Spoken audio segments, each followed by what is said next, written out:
अस्सलाम वालेकुम। उर्दू ज़बान की तीसरी किताब का आज पढ़ेंगे हम सबक नंबर 17। पाठ का नाम है नील। नील आज हम नील के बारे में पढ़ेंगे और सीखेंगे। तो वीडियो को आप पूरा ज़रूर देखिए। वीडियो पसंद आए तो लाइक कीजिए। हमारे चैनल पर पहली बार हैं तो प्लीज़ हमारे चैनल को सब्सक्राइब कर लीजिए और ज़्यादा से ज़्यादा इस वीडियो को अपने दोस्तों में शेयर कर दीजिए ताकि वो भी उर्दू सीख सकें। तो आइए अब हम पढ़ना शुरू करते हैं। बिस्मिल्लाहिर्रहमानिर्रहीम। नंबर 1। नील का पौधा कुछ बहुत ऊंचा नहीं होता। नील का पौधा कुछ बहुत ऊंचा नहीं होता। तहमीलन 2 गज के करीब बुलंद होता है। मतलब कितना लंबा होता है? 2 गज के करीब। तहमीलन 2 गज के करीब बुलंद होता है। इसके पत्तों की शक्ल कुछ वैजवी सी होती है। इसके पत्तों की शक्ल कुछ वैजवी सी होती है। पत्तों के जोड़े खास साख की दोनों तरफ निकलते, यहाँ निकलते, निकलने नहीं है, निकलते, एक और बिंदी है, निकलते हैं, मतलब ये ता है, निकलते हैं। नंबर 2। जब पौधे में कलियां फूटने का वक्त आता है, जब पौधे में कलियां फूटने का वक्त आता है तो इसको काट लेते हैं। तो इसको काट लेते हैं और गट्ठे गट्ठे बांधकर एक बड़े हौज के अंदर डाल देते हैं और गट्ठे गट्ठे बांधकर एक बड़े हौज, हौज होता है गड्ढा, एक बड़े हौज के अंदर डाल देते हैं। जो हौज इसी गरज के लिए चुने चक से तामील किया जाता है। जो हौज इसी गरज के लिए चुने गज से तामील किया जाता है, मतलब इसी के लिए बनाया जाता है। जो गट्ठे इतनी मिक़दार से डाले जाते हैं, वो गट्ठे इतनी मिक़दार से डाले जाते हैं कि 3/4 हौज भर जाए, कि 3/4 हौज भर जाए। नंबर 3। नील के गट्ठे जो हौज के अंदर डाले जाते हैं, नील के गट्ठे जो हौज के अंदर डाले जाते हैं, उनके ऊपर लंबी लंबी भारी भारी कड़ियाँ वगैरह लादी जाती हैं। उनके ऊपर लंबी लंबी भारी भारी कड़ियाँ वगैरह लादी जाती हैं ताकि वो उनके भारी बोझ से दबे रहें, ताकि वो उनके भारी बोझ से दबे रहें। और जब हौज में पानी छोड़ा जाए तो उसके सतह पर तैरने न लगे। और जब हौज में पानी छोड़ा जाए तो उसके सतह पर तैरने न लगे। फिर हौज को पानी से इस कदर भरते हैं, फिर हौज को पानी से इस कदर भरते हैं कि वो पौधे जो कड़ियों के नीचे दबाए गए हैं, कि वो पौधे जो कड़ियों के नीचे दबाए गए हैं बिल्कुल पानी में गर्क हो जाएं, मतलब पानी के अंदर ही रहें, बिल्कुल पानी में गर्क, गर्क का मतलब हो रहा है भीग जाना, बिल्कुल पानी में गर्क हो जाएं। नंबर 4।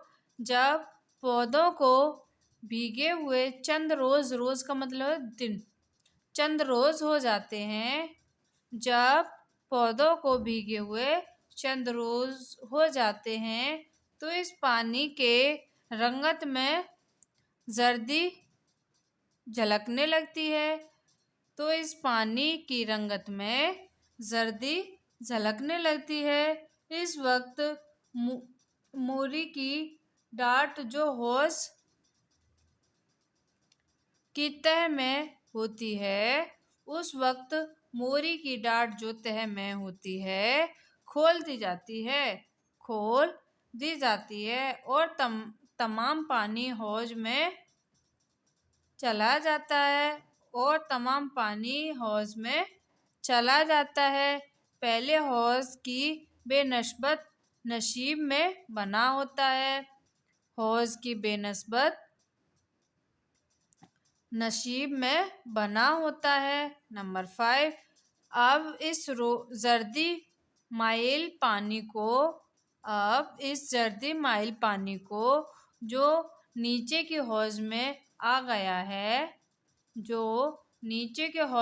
गया है, लंबी लकड़ियों और बांसों के जरिए से बलूना शुरू करते हैं। लंबी लकड़ियों और बांसों के जरिए से बलूना शुरू करते हैं। इस तरकीब से बाहर की हवा पानी में शामिल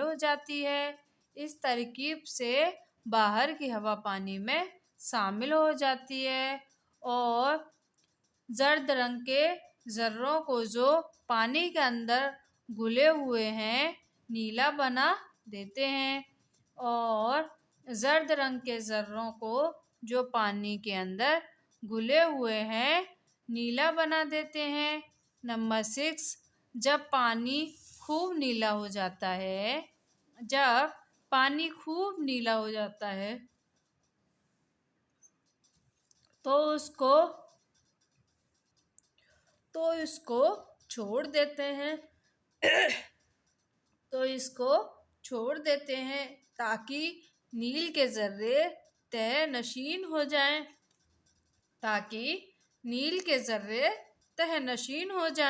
फिर ऊपर का साफ पानी एक मोरी की राह से बाहर निकाल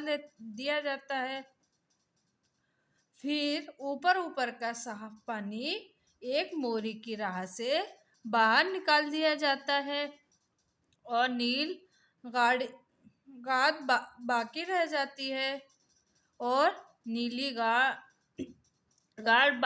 जाती है जिसको जोश देकर पानी सुखा लेते हैं।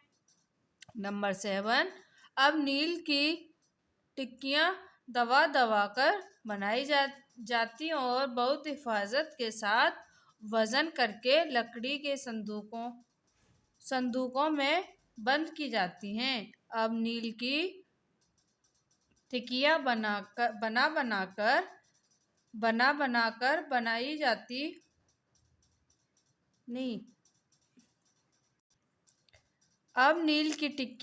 दबा कर बनाई जाती हैं और बहुत हिफाजत के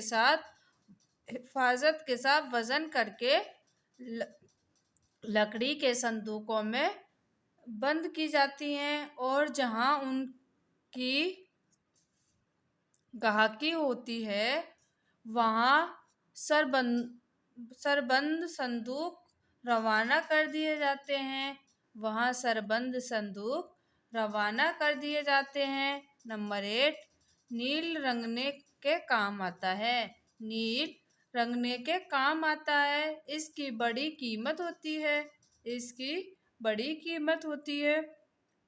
कभी कभी 200-250 रुपए मन के हिसाब से फरोख्त होता है। कभी कभी 200-250 रुपए के मन के हिसाब से फरोख्त होता है। जिस साल नील ग्राम बिकता है नील के कारखाने वालों को बड़ी मनफाअत हासिल होती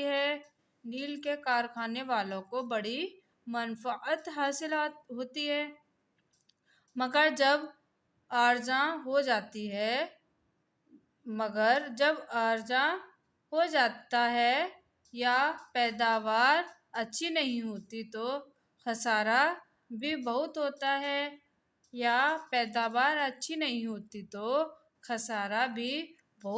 है। यहाँ तक कि कारखाने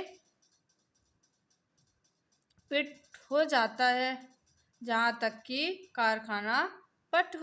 है। नंबर 9, नील खासकर हिंदुस्तान में पैदा होता है। बंगाले में इसकी काश्त बहुत होती है। इसकी काश्त बहुत होती है और वहाँ नील बनाने के बहुत से कारखाने हैं अब किसी कदर मुल्क अमेरिका के गर्म हिस्सों में भी बोया जाने लगा है। अब किसी कदर मुल्क अमेरिका के गर्म हिस्सों में भी बोया जाने लगा है।